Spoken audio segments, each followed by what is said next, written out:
मान लें कि आपकी मजबूरी है भारतीय जनता पार्टी के साथ जुड़ना, क्योंकि आपको लगता है कि वो बेहद मजबूत पार्टी है जो है इंडिया में, अगर हम देखें नेशनल पार्टी है, तो आपको लगता है कि अगर हम उसके मुखालिफ जाएंगे तो हम खतरे में। मैंने बीजेपी ज्वाइन की थी या उस वक्त जो माहौल था वो कुछ और था। आज तो यहाँ कंपटीशन है बीजेपी के मैंडेट पर, कितने आपको पता है कितनी कंपटीशन है। एक को मिला तो दूसरा भाग गया, तीसरा को पकड़ते हैं तो चौथा भाग जाता है। मुखालफ की बात नहीं है, हमारा दिन भी हमें सिखाता है। सुलह दीबिया क्या थी? सुलह दीबिया में मुल्क के लिए किसी पार्टी के लिए नहीं कहा गया। नहीं, आप अजीब सवाल पूछ रही हैं। बेड़ा गर्क किया मुसलमानों को तो कांग्रेस ने किया। आज तक उनको अपीजमेंट की पॉलिसी 10 साल से भारतीय जनता पार्टी भी तो है ना। 10 साल भारतीय जनता पार्टी ने कि आप लिस्ट देख लीजिए, 50 60 देख, कोई राइट बीजेपी के दौर में एक राइट भी नहीं।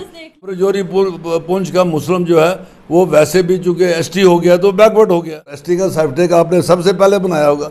तो ये जो चीजें हैं वो बेनिफिट आप लेते रहो, अच्छी चीजें जो करने के लिए एसटी रिजर्वेशन जो मिली उससे पसमानदगी दूर हो जाएगी। नहीं, एहसान का बदला वोट से, इस तरीके के जो आपके स्लोगन्स लगते हैं उससे लोग एतराज़ भी करते हैं। क्यों इतराज़ करते हैं? स्लोगन एक कम्युनिटी की सिर्फ बात की जाए। राजौरी में इस वक्त सियासी सरगर्मियां तेज़ हैं और इसी के पेश नज़र थना मंडी कॉन्स्टिट्यूंसी की बात करें तो मोहम्मद इकबाल मलिक जो कि एक दरहाल से एक बड़ा चेहरा सामने आते हैं, जिनके बारे में अगर मैं मुख्तसरन आपको बताऊं तो ये वही शख्स हैं जिन्होंने दरहाल के अंदर एक वक्त में भारतीय जनता पार्टी के परचम को लहराया था और इनके साथ देखा गया था कि बहुत सारे लोगों ने मिलकर इनको कामयाब जो है वो DDC भी बनाया था। आज मेरे साथ मोहम्मद इकबाल मलिक जो है वो मौजूद हैं, भारतीय जनता पार्टी के मैंडेट पर जो है थना मंडी कॉन्स्टिट्यूंसी से मैदान में उतरे हैं। बहुत शुक्रिया द स्ट्रेट लाइन के साथ जुड़ने के लिए मलिक साहब। सबसे पहले तो जानना चाहूँगी कि किस तरीके की सूरत हाल इस वक्त थना मंडी कॉन्स्टिट्यूंसी में है, चूँकि आप भारतीय जनता पार्टी के मैंडेट पे हो, और क्या लगता है कि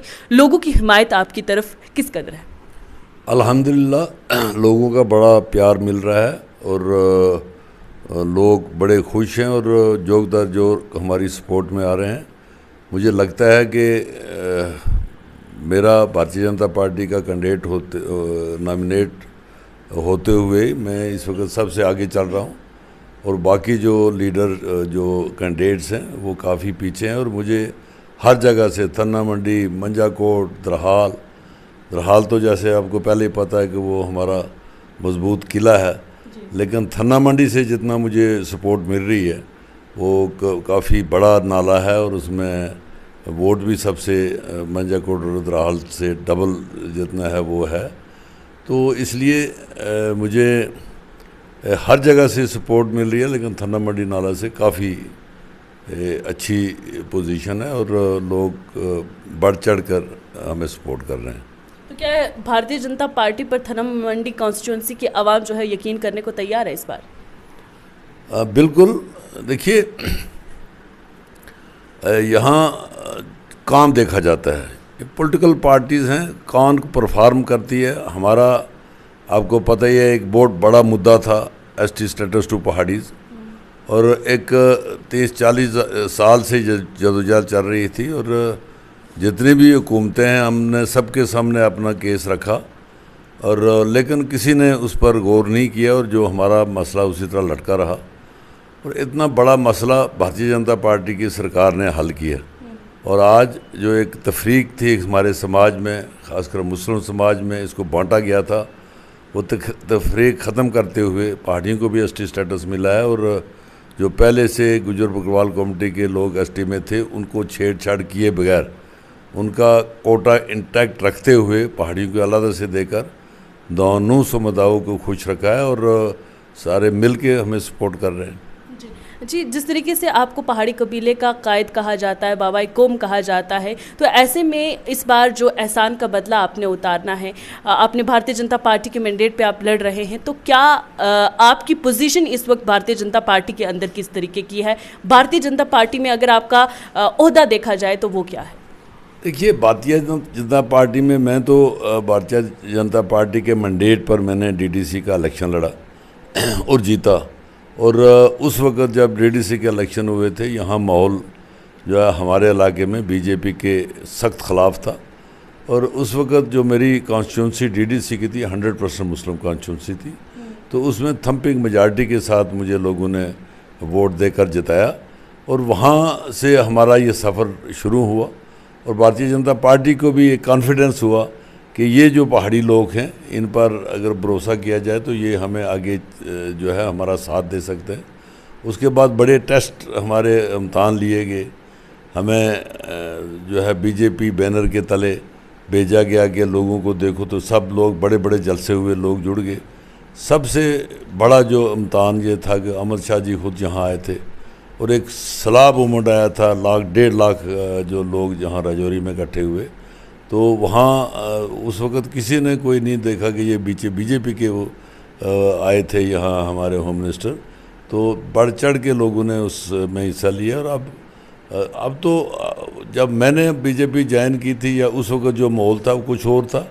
आज तो यहाँ कंपटीशन है बीजेपी के मैंडेट पर, कितने आपको पता कितनी कंपटीशन है।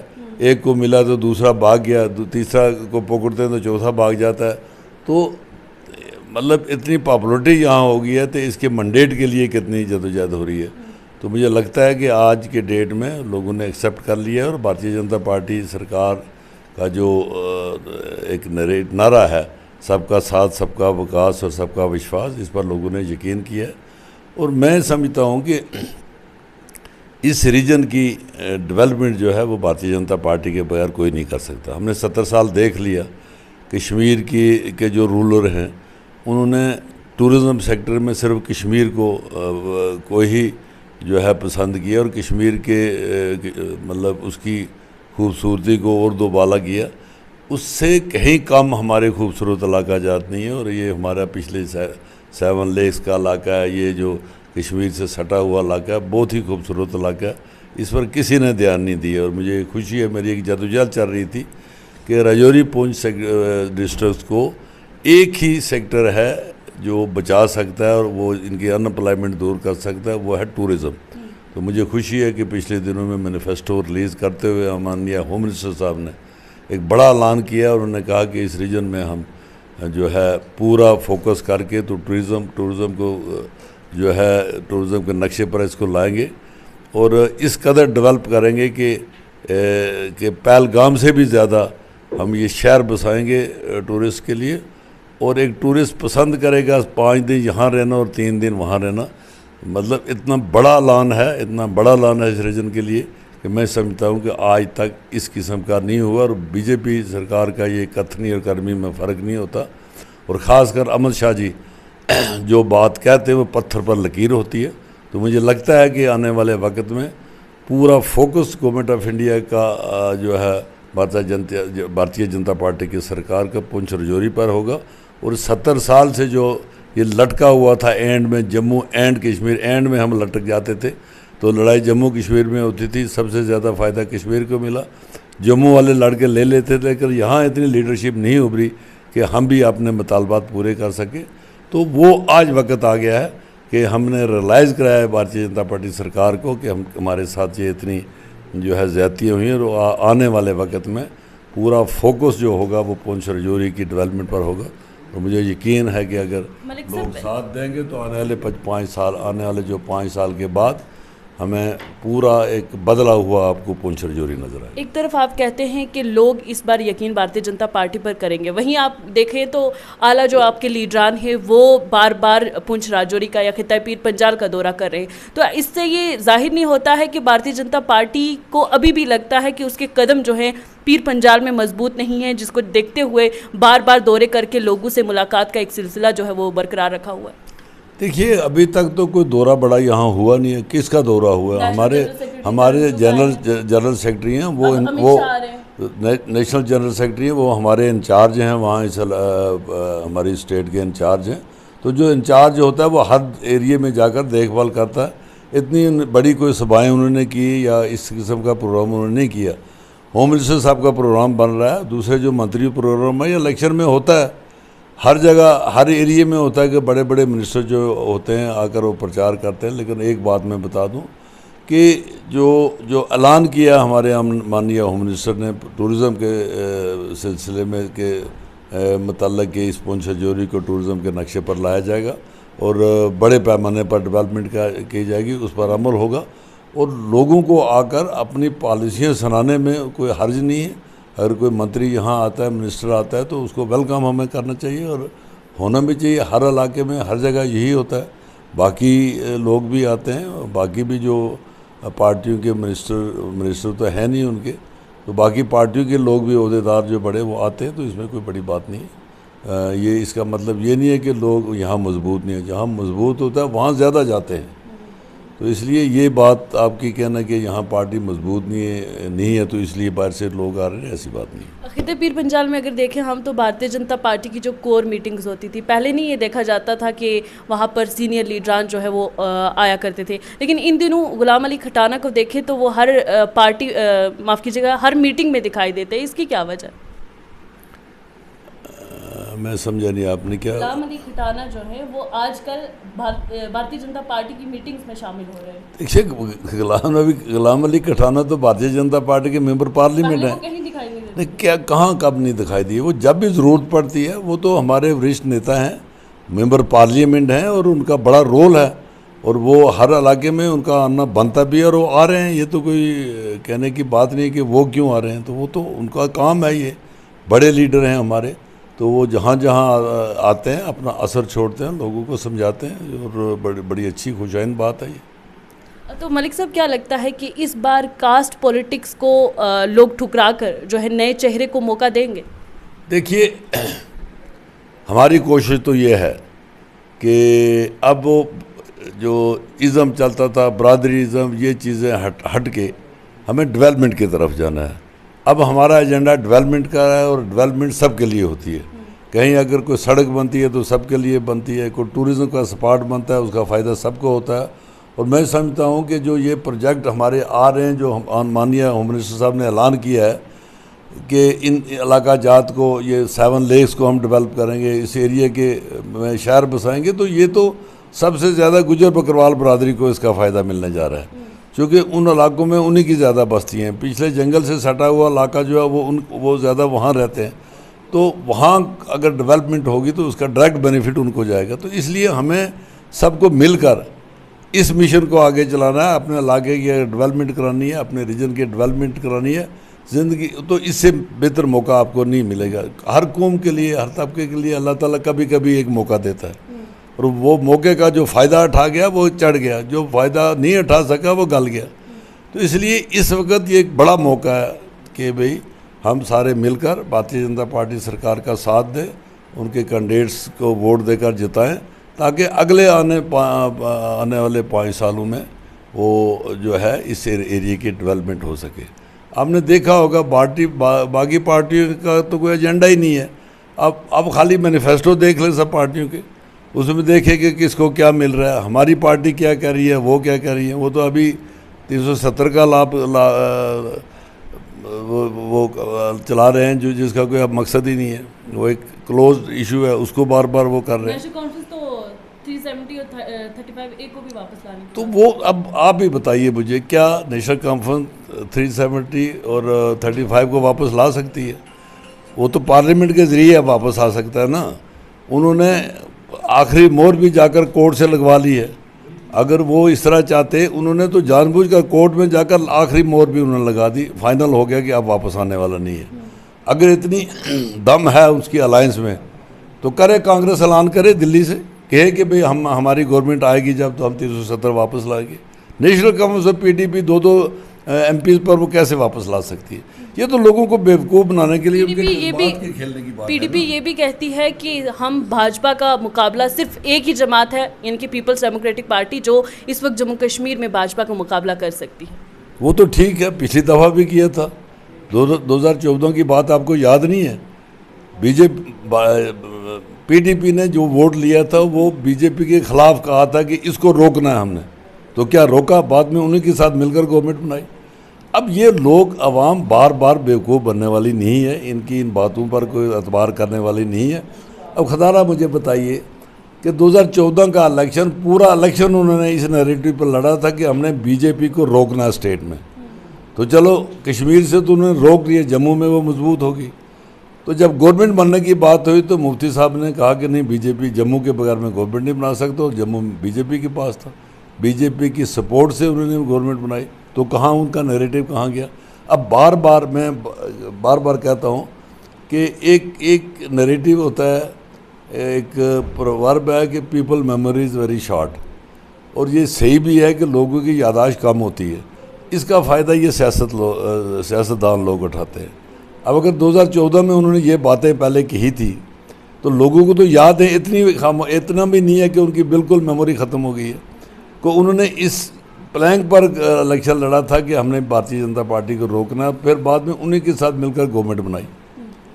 तो क्या अब दोबारा वही जो बात कर रहे हैं तो लोग उन पर यकीन करेंगे? अभी जेल में बहुत दरिया पानी बह चुका है। अब वो 2014 और 2024 में बड़ा फ़र्क है। अब लोगों ने बीजेपी को एक्सेप्ट कर लिया, बीजेपी की पॉलिसियों को एक्सेप्ट कर लिया, बीजेपी की काम करने की शक्ति जो है उसको देखते हुए, प्राइम मिनिस्टर की पॉपुलरिटी, वर्ल्ड क्लास पॉपुलरिटी को देखते हुए और उसके अच्छे कामों को देखते हुए लोग जुड़ रहे हैं। मुझे बताइए, लोग तो अभी भी ये कहते हैं कि मुसलमानों के खिलाफ जो है भारतीय जनता पार्टी की पॉलिसीज़ उनके मुखालिफ हैं। तो ऐसे में हम देखते हैं कि बहुत सारे राइट्स जो है वो हुए हैं भारतीय जनता पार्टी के 10 साल के इक़्तिदार में, जहां पर मस्जिदों को शहीद किया गया। अभी हिमाचल का आप इंसिडेंट आपने देखा होगा, वहां पर भी। तो क्या आप भारतीय जनता पार्टी की उस आइडियोलॉजी को भी जो है वो फॉलो करते हैं, उसको भी मानते हैं, जहाँ पर मुस्लिम मुखालिफ जो पॉलिसीज़ हैं वो चलाई जाती है भारतीय जनता पार्टी की जानिब से? देखिए, हम यहाँ की स्टेट की बात करते हैं। मुझे कोई एक इंसिडेंट्स बता दें जहाँ कोई मुस्लिम के ख़िलाफ़ कोई ज़्यादती हुई है या कोई हुआ है। तो आप ये नहीं मानते हिंदुस्तान भर में जो हो रहा वो नहीं हो रहा? सुनिए, देखिए, मेरा ये मानना है कि बीजेपी एक मुल्क की बड़ी पार्टी है और हम इस मुल्क के देशभगत लोग हैं, बड़े हुबल वतन शहरी हैं। इस मुल्क में हमें रहना है और हमें एक बड़ी पार्टी के साथ मुकाबला करके हमारी शायद एग्जिस्टेंस नहीं होगी। अब एक इंसिडेंट आप बता रहे हैं कहीं मस्जिद का, अब उसकी बैकग्राउंड क्या है, वो कैसे मस्जिद वहाँ बनी, कोर्ट की उस पर क्या डायरेक्शन है, क्या एक इंसिडेंट नहीं है मलिक साहब, हिमाचल प्रदेश देखें आप, यूपी देखें, बिहार देखें, या कहीं पर भी आप देखें ना, मुसलमानों के साथ जो है वो ज्यादती होती है। बहुत सारे ऐसे केसेस सामने आते हैं, आप इनसे इनकार नहीं कर सकते। देखिए, ये तो मैं नहीं कह सकता कि आप कहाँ की बात करते हैं। ओवरऑल जो पोजीशन है, कहीं कोई लॉ एंड ऑर्डर का मसला है, कहीं कोई देश के ख़िलाफ़ कोई अगर कोई बात करता है। देखिए, हमने बीजेपी में आकर एक ही बात देखी है कि वो देश के ख़िलाफ़ कोई बात सुनने के लिए तैयार नहीं है। जो खाएगा यहाँ तो नारे किसी और के लगाएगा, बैठेगा यहाँ तो बात किसी और की बात करेगा जो हमारे दुश्मन हैं, तो वो बात यहाँ बर्दाश्त नहीं होगी। मान लें कि आपकी मजबूरी है भारतीय जनता पार्टी के साथ जुड़ना, क्योंकि आपको लगता है कि वो बेहद मजबूत पार्टी है जो है इंडिया में, अगर हम देखें नेशनल पार्टी है, तो आपको लगता है कि अगर हम उसके मुखालिफ जाएंगे तो हम खतरे में? नहीं, मुखालिफ की बात नहीं है। हमारा दिन भी हमें सिखाता है। सुलह हदीबिया क्या थी? सुलह हदीबिया मुल्क के लिए, किसी पार्टी के लिए नहीं कहा गया। नहीं, आप ये सवाल पूछ रही हैं। सुलह हदीबिया क्या थी? जो रसूल पाक को कोई, उनके पास अल्लाह ताला की ताकत पीछे नहीं थी, लेकिन उनको उम्मत में को दिखाने के लिए किया था कि अगर ऐसी सिचुएशन आ जाती है, आपने हिकमत अमली के साथ आपने उनके साथ सिचुएशन के साथ डील कर रहे हैं। आज जो ये इस वक्त है, हम पॉलिसी हमें हमारे मज़हब पर किसी तरह की आँच हम नहीं आने देते। हमारे मज़हब की हमें आज़ादी है। हम खुद वहाँ जाकर नमाज भी पढ़ते हैं, रोज़ा भी रखते हैं, हर चीज़ करते हैं, हमें कोई मना नहीं करता। हम खुद ही अगर अपना मज़हब छोड़ देंगे तो वो दूसरी बात है। लेकिन ये जो इस तरह का मजहबी बात करना, ये सूट करता है आजकल अपोजिशन को। हिंदू आजकल बीजेपी नहीं करती है, अपोजिशन को टैग करती है, ये मुसलमानों के खिलाफ है, मुसलमान। आज तक कांग्रेस ने क्या किया मुसलमानों का? सच्चर कमीशन की रिपोर्ट बनी है, बेड़ा गर्क किया मुसलमानों को तो कांग्रेस ने किया। आज तक उनका अपीजमेंट की पॉलिसी 10 साल से भारतीय जनता पार्टी भी तो है ना। 10 साल भारतीय जनता पार्टी ने, कि आप लिस्ट देख लीजिए, 50 देख, कोई राइट बीजेपी के दौर में एक राइट भी नहीं। मणिपुर का मुसलमानों के खिलाफ नहीं, उनका अपना इशू है। वो मुस्लिम के खिलाफ नहीं है, वो उनका अपना इशू है। नहीं, कोई एक मुझे बता दें पूरे कंट्री में राइट। कांग्रेस के दौर में राइट्स ही राइट्स होते थे, हर जगह तबाही बर्बादी होती है। मुझे बता दीजिए, आप इस किस्म के टिकली से आप सवाल पूछ रही हैं, मुझे बताइए कि इस दौर में कहाँ हुआ है तो आज अगर मुसलमान आईएएस की लिस्ट देख ली, आईपीएस की लिस्ट ली, कितने मुसलमान उसमें आए? कांग्रेस के दौर की भी देखिए, एक भी कोई आईएएस आईपीएस अफसर नहीं होता था। वो कहते हैं ये ट्रांसपेरेंट पॉलिसी है बीजेपी की। आज वहाँ वो चोर बाजारी नहीं है, करप्शन नहीं है। आज यहाँ हर चीज़ जो है नेचुरल तरीके से, ट्रांसपेरेंसी से सारा होता है। टेस्ट सारे, एग्ज़ाम सारे ट्रांसपेरेंसी से होते हैं, तो उसकी वजह से हर एक को मौका मिलता है। तो ये सारी चीज़ें जो आप कह रही हैं, ये खामखा एक्सप्लॉइटेशन है अपोजिशन पार्टीज़ की, और कुछ नहीं है। आज मुस्लिम, इस वक्त प्राइम मिनिस्टर ने कहा है कि हम बैकवर्ड मुस्लिम्स को उठाने की कोशिश करेंगे। हम रजौरी पुंछ का मुस्लिम जो है वो वैसे भी चूँकि एसटी हो गया तो बैकवर्ड हो गया। अब हमें ये एक मौका मिलेगा कि गवर्नमेंट ऑफ इंडिया हमें हमारी जो यहाँ की डेवलपमेंट कराएगी, हमें ऊपर उठाने के लिए हर मुमकिन कोशिश करती है। ये जो मुझे एक बात बता दें, कितनी पॉलिसी है गवर्नमेंट ऑफ इंडिया की, जितनी भी पॉलिसी यहाँ उनकी चल रही हैं, यहाँ जितनी भी स्कीम्स उनकी यहाँ चल रही, मुझे एक में बता दें कि भाई उसमें डिफरेंस है हिंदू और मुसलमान का। उनका सबका साथ, सबका विकास और सबका विश्वास ज़मीनी सतह पर हमने चलते देखा है। हमने देखा है कि गोल्डन कार्ड जहाँ मिलता है, आपने देखा कोई कि भाई सिर्फ हिंदू के लिए होता है, मुसलमानों के नहीं होता, सबके लिए है वो। यहाँ फ्री राशन मिलता है तो सबको मिलता है, पेंशन मिलती है तो सबको मिलता है, मकान बन रहे तो सबके मर रहे, तो कहाँ है भेदभाव? मुझे बताइए ना।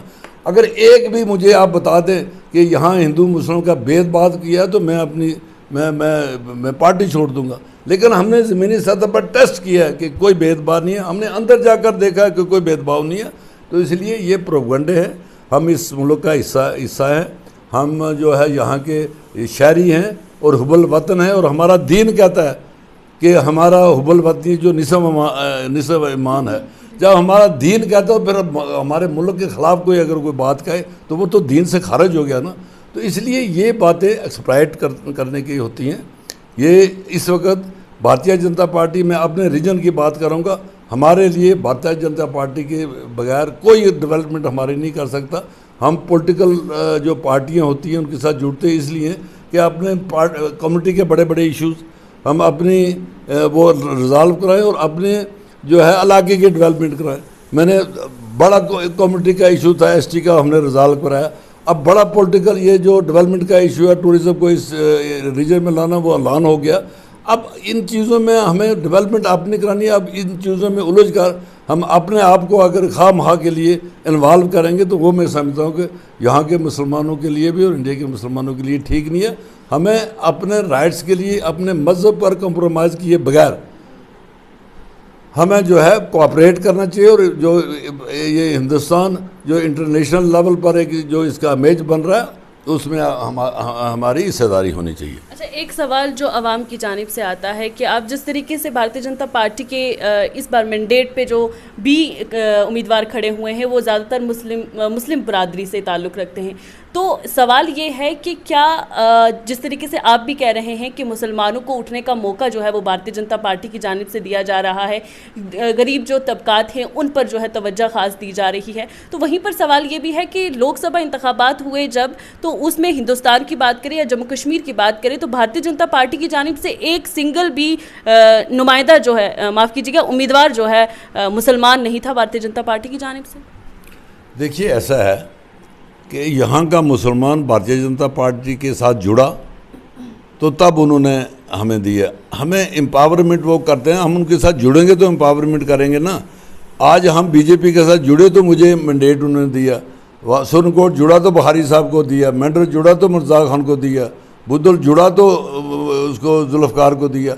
अब लोग भी जुड़े हैं ना, तो आप मैंडेट दे देंगे तो आपका समुदाय आपको सपोर्ट नहीं कर रहा है तो कैसे आपको मैंडेट जो होता है वो विनेबिलिटी पर होता है। तो वही पूछ रही हूँ मैं कि क्या वजह है कि लोकसभा इंतखाबात में हिंदुस्तान भर की बात करें कोई भी मुसलमान उम्मीदवार नहीं था, तो वो नहीं होगा। वहाँ का मुसलमान बीजेपी के साथ नहीं जुड़ा होगा तो नहीं जुड़ा होगा। मैं वहाँ की बात तो नहीं कर सकता, वहाँ की मैं मुझे आप यहाँ की बात पूछिए।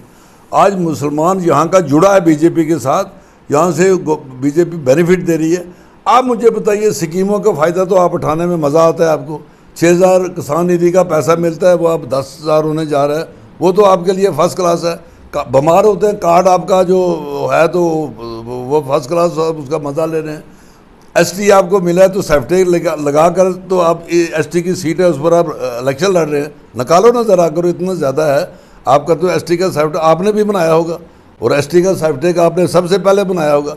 तो ये जो चीज़ें हैं वो बेनिफिट आप लेते रहो, अच्छी चीज़ें जो करने के लिए एसटी रिजर्वेशन जो मिली उससे पसमानदगी दूर हो जाएगी। नहीं, देखिए पसमानदगी दूर करने का एक जरिया है, पसमानदगी दूर आपने अपनी खुद करनी है, आपको कहीं पाबंदी नहीं है। मुझे बताइए कि किस लेवल पर आपको पढ़ने से रोका जा रहा है, कहाँ आपको ये इससे रोका जाए कि आप आईएएस आईपीएस और केएस में आप एग्ज़ाम नहीं दें या आपके साथ कोई भेदभाव हो, वो तो आपके हाथ में है ना। गवर्नमेंट ने आपको अपॉर्चुनिटी देनी है, ये एक फर्दर अपॉर्चुनिटी दे दी कि बाकियों के मुकाबले में आप अगर कमज़ोर हैं तो आपको ये कुशन दे दिया गया, आपकी सीटें रिजर्व कर दी गई हैं, 10% आपको कोटा मिला, 10% में आप वो पहाड़ी आपस में टकराएंगे ना, जो आएगा बाद में पहाड़ी आएगा ना। तो ये एक छोटी बात नहीं है, गारंटी होगी ना कि 100 सीटों में 10 सीटें आपकी बननी आपके पहाड़ी बनेंगे, तो इससे ऊपर और आपको क्या चाहिए। अगर ये नहीं मिलता तो आपका कोई नहीं बंदा आएगा, तो 10% आपके बनने की गारंटी दे दी, तो ये छोटी मामूली बात है। तो इसलिए मेरा ये मानना है कि जो अच्छी बातें गवर्नमेंट जो अच्छी जब बात करती है तो कोई भी किसी समुदाय के लिए, तो गवर्नमेंट ये एक्सपेक्ट करके करती है कि इन रिटर्न ये लोग हमें सपोर्ट करेंगे, वोट देंगे, ताकि हम नेक्स्ट गवर्नमेंट बनाकर अच्छे काम करें। तो अगर गवर्नमेंट अच्छे काम करने के बाद भी लोगों की सपोर्ट हासिल न हो तो गवर्नमेंट अच्छे काम क्यों करेगी। तो ये जो एक किस्म का एक प्रोपेगेंडा बीजेपी के साथ किया जा रहा है कि नहीं ये है वो जितनी अच्छी बात है वो उसमें 2 लफ्ज़ों का, ओ जी मुसलमान दुश्मन है। यार मुसलमानों को उठाने के लिए भी तो सारा सबको वो कर रहे हैं, हमें तो यहाँ इस समुदाय को उठाने के लिए ये मामूली स्टेप है। तो इसलिए ये बात नहीं है, ये एक प्रोपेगेंडा है। कोई यहाँ हमने बीच में जाकर देखा है, यहाँ सब बराबरी है। यहाँ मोदी जी इस वक्त 1,40,00,000 की बात करते हैं, वहाँ वो 80 लाख की या 1 करोड़ की बात नहीं करते कि 20 करोड़ जो है वो बाहर निकालते हैं, ऐसी बात नहीं, वो सब की बात करते हैं। सबका साथ, सबका विश्वास और सबका विकास, ये पक्का नारा ऐसा है कि जिस पर ग्राउंड सतह पर हमने देखा कि पूरा अमल दरामद हो रहा है। मुझे नहीं लगता कि इससे ज़्यादा कोई आपको मैं कह सकूं, लेकिन ये जितने भी प्रोपेगेंडे ये अपने लेवल पर होंगे। जहाँ का कोई इशू है, यहाँ का भी कोई इशू होगा तो कोई, मैं नहीं समझता कि यहाँ है वहाँ का कोई इशू। हम एक इशू को एक बना के नमूना बना के तो एक पूरी पार्टी के एक बड़े समुदाय को हम अगर इशू आता है गुजर बकरवाल और पहाड़ी के बीच में, खैर वो सबको मालूम है। बाकी आखिरी बात जो मैं आपसे कहूंगी, यानी कि कास्ट पॉलिटिक्स जो है वो आज भी कहीं ना कहीं हमारे खिता पीर पंजाल में ये तय करती है कि सरकार, बीजेपी ने उसको ख़त्म करने की कोशिश की। ये एक जो डिवीजन बनी हुई थी उसको ख़त्म करने की, और बड़ी अकलमंदी ये है, दानिशमंदी जो सेंट्रल सरकार, जो भारतीय जनता पार्टी की सरकार की है और ऑनरेबल अमित शाह जी और प्राइम मिनिस्टर की है कि उन्होंने उनको छेड़छाड़ किए बगैर हमें दिया। अब अगर उनको छेड़छाड़ नहीं हुई, उनका 10% इंटैक्ट है, वो उसी तरीके से चलते हैं। जो बड़ा खदशा उनको ये था कि ये अगर पहाड़ियों को एसटी मिला तो हमारी पहाड़ियों के साथ कंपटीशन होगी, तो पहाड़ी ज़्यादा काबिल हैं, वो हमें हमारा कोटा हिस्सा खा जाएंगे। और गवर्नमेंट ने उनका सेपरेट कर दिया, हमारा सेपरेट कर दिया। और फिर अगर मिला दिया है तो अब सारे डिस्क्रिमिनेशन ख़त्म की है, तो फिर कम से कम किसी को ये नहीं होना चाहिए गिला। फिर अगर कोई खामखा जिद में कहे कि नहीं जी इनको मिलना ही नहीं चाहिए था, वो दूसरी बात है। जब उनके कोटे के साथ छेड़छाड़ नहीं की गई है तो उनको तो खुश होना चाहिए कि हमारे भाइयों को भी मिल गया। हमारा कोटा के साथ छेड़छाड़ किए बगैर अगर हमारे भाइयों को मिला है तो उनको खुश होना चाहिए। अगर कोई खुश नहीं होता तो फिर तो ये ज़ाती अनाद हो गया। तो मैं समझता हूँ कि ये सारी चीज़ें अब नहीं है, ऐसी ख़त्म हो गई हैं, अब बराबरी है। को अभी भी एतराज़ है आपके स्लोगन से, एहसान का बदला वोट से, इस तरीके के जो आपके स्लोगन्स लगते हैं उससे लोग एतराज़ भी करते हैं। क्यों एतराज़ करते हैं? स्लोगन एक कम्युनिटी की सिर्फ बात की जाती है। सुनिए बात, बुखारी साहब का आपने इंटरव्यू सुना होगा, उन्होंने कहा कि मैं सिर्फ पहाड़ियों के लिए जो है वो मैदान में उतरा हूँ, मुझे नहीं दूसरी तीसरी बरादरी से मतलब, क्योंकि उनकी नुमाइंदगी करने के लिए उनके लीडरान हैं। देखिए बुखारी साहब क्या कहते हैं ये उसका जवाब वो दे सकते हैं। मैंने ऐसा इंटरव्यू अभी तक कोई नहीं सुना। मैं तो सबके लिए काम करता हूँ, मैं सबका विकास और सब पर विश्वास और सबका साथ के कार्य करता हूँ। मैं आज मैं जहाँ मैंने ये जदोजहद की पहाड़ियों को स्टेटस दिलाने की, वहाँ हमने ये भी कहा कि हम इंच भी 1% भी गुज्जर बकरवाल का हिस्सा नहीं लेंगे। अगर उससे देंगे तो हम नहीं लेंगे। ये हमने अपनी लीडरशिप से भी कहा और ओपनली हमने ये कहा कि अगर उनसे काटोगे तो हम नहीं लेंगे। हमने उनकी भी बात की, अपनी बात। आज मैं डेवलपमेंट की बात करता हूँ तो उसमें सारे आते हैं। वो उसमें कोई पहाड़ियों के लिए डेवलपमेंट नहीं है, ये पूरे गुजर समुदाय और पूरे यहाँ के जितने भी लोग रहते हैं यहाँ, उनके डेवलपमेंट की हम बात करते हैं। तो लिहाजा भारी साहब अगर कुछ कहा है तो वो उनसे जाने। मैं तो सबके लिए काम करता हूँ और सबको साथ लेकर चलने की कोशिश कर रहा हूँ। चलिए, बेहद शुक्रिया। ये थे हमारे साथ डीडीसी दरहाल मोहम्मद इकबाल मलिक, जिनका कहना है कि इस बार आम आवाम जो है वो भारतीय जनता पार्टी पर यकीन करेगी और अपने जो नए चेहरे को या नए नुमाइंदे को चुनकर असेंबली में भेजेगी।